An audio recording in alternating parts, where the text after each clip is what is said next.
Good morning. It's finally Friday, or at least I think it is. Maybe it's June. I'm not sure.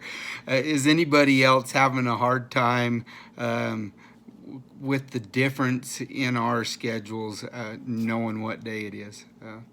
I just keep waking up and I just keep stepping out in faith. So yesterday we talked about how our first purpose is to please God, to worship God, and the number one way we do that is in relationship with Him. He created you to love you, and He wants you to love Him back. Our second purpose, it's also about relationship with others.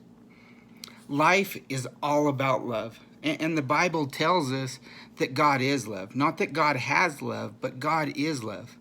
And in 2 John 1:6, it says, love means living the way God commanded us to live. As you have heard from the beginning, His command is this: live a life of love.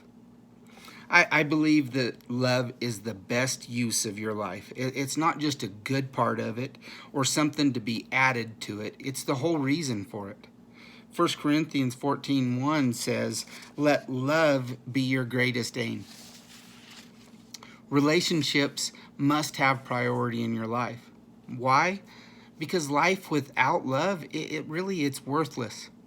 And Paul makes this point in 1 Corinthians 13:3. He says, no matter what I say, what I believe, and what I do, I'm bankrupt without love.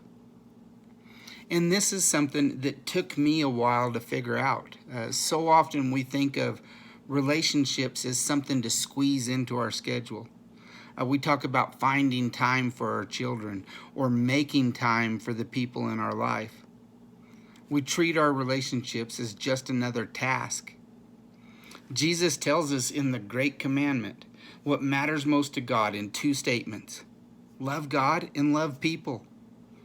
So often, though, we get busy and become preoccupied with making a living, doing our work, paying bills, and accomplishing goals, as if those tasks are the point of life. They're not. They're not.